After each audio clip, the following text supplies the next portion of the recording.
What is up, guys? Welcome back to another video. Today we're going to be uncovering the biggest myth nutrition, because nowadays everyone has an opinion regarding nutrition. For some reason, for every other profession, everyone respects their opinion and no one really has that many thoughts about their profession. You could go to a mechanic, and when you go to a mechanic, no one says, oh no, actually you should fix the car this way.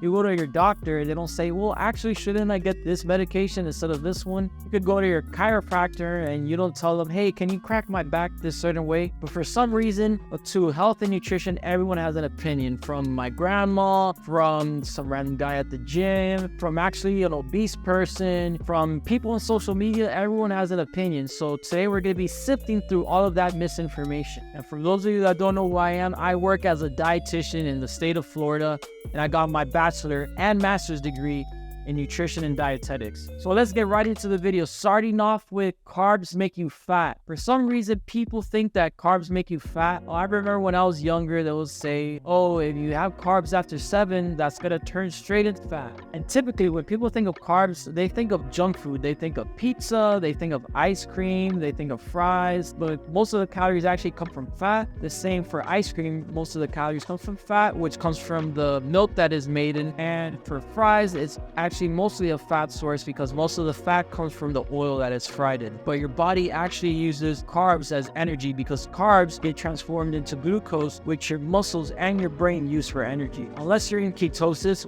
which is when your body uses ketones for energy. But there's actually healthy carbs, believe it or not, such as vegetables, such as fruit, and whole grain. And all of these sources have fiber, and fiber is also a carbohydrate. Fiber, what it does is that it slows down the glucose spike that you experience. But when you have sugary cereals, when you have candy bars, this rapidly increases your blood glucose levels, which is not bad if you use it strategically before a workout or after a workout. Point is that you're working out and you're being physically active. The problem is when your blood glucose is spiked and you don't use up that glucose with exercise. Then it just sits in the body, and that's how people could develop diabetes over a long set of time. Number 2 is that you need to cleanse or detox your body. So your body has organs such as the kidneys, the liver, which naturally detoxes your body. So you don't have to go to Whole Foods and get a $10 health shot in order to feel healthier. Obviously, eating fruits and vegetables is healthy because these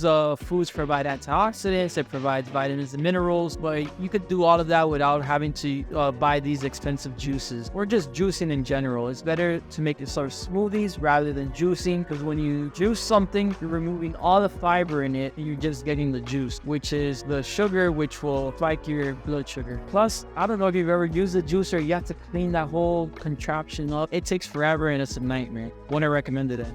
Third is skipping meals helps you lose weight. You know what? I actually agree with this one. Speaking about intermittent fasting, I know a lot of nutritionists and dietitians are so against intermittent fasting, but I think if it's used strategically, it's a good tool to help you lose fat because you have a smaller eating window to get all your calories in. So if you skip one meal, that's already like 400 to 500 calories that saved up that you could use later on throughout the day. The only time I wouldn't recommend this is if you had eating disorders in the past, or if you tend to binge a lot. But if you have protein rich meals and you just skip breakfast, I don't see anything wrong with that. If it becomes something chronically that you're only eating like one meal a day, I wouldn't recommend that. Next is that gluten-free is healthier. So the only time you have to worry about gluten is if you have celiac disease, and if you're watching this, I'm pretty sure you don't. So you don't have to be so scared if food has gluten in it, unless you physically notice that you get very bloated if you have anything with gluten. Then yeah, just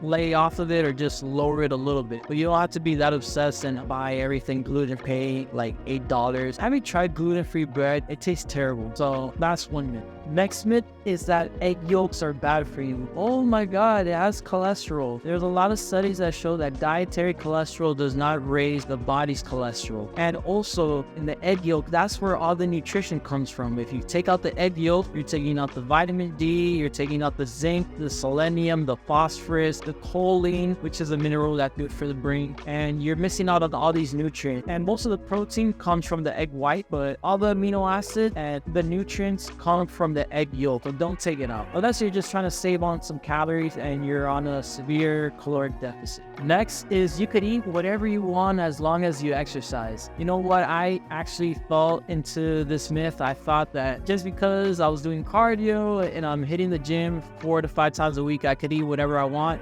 and guess what? I got fat. So I've learned this firsthand, that outtrain a bad diet. You're surprised how much cardio you have to do to make up for overeating. For example, if you run a mile, it only burns 100 calories. So if you overdid your calories for the day and went 1,000 calories over, you'd have to run like 10 miles to burn that off. So yeah, you can't outtrain a bad diet, and you can't just eat whatever you want just because you're doing exercise. Next is that you have to buy everything organic in order to be healthy. This is another myth, because not everything has to be bought organic. The foods that you want to buy organic are the ones that are heavily sprayed with glyphosate, which I'll list off right now. I don't know all these by memory. So strawberries, spinach, kale, collard green, and mustard greens, nectarines, apples, grapes, cherries, peaches, pears, hot peppers, celery, and tomatoes, because most of these have a lot of pesticides. And then foods that you don't have to buy organic usually have a strong shell, or they have a skin over it that protects from the pesticides. So these foods are avocados, pineapple, onions, sweet corn, papayas, frozen sweet peas, asparagus, honeydew melon, kiwi, cabbage, mushrooms, cantaloupe, mangoes, watermelon, and sweet potatoes. All of these foods, it's fine if you buy them not organic. Just save your money. So that about wraps up the video. I wanted to keep this video short and sweet, but if you learned something new, make sure to subscribe to the channel. I might do a part 2 to this. And also check out this video right here. It looks pretty interesting. See you guys in the next one.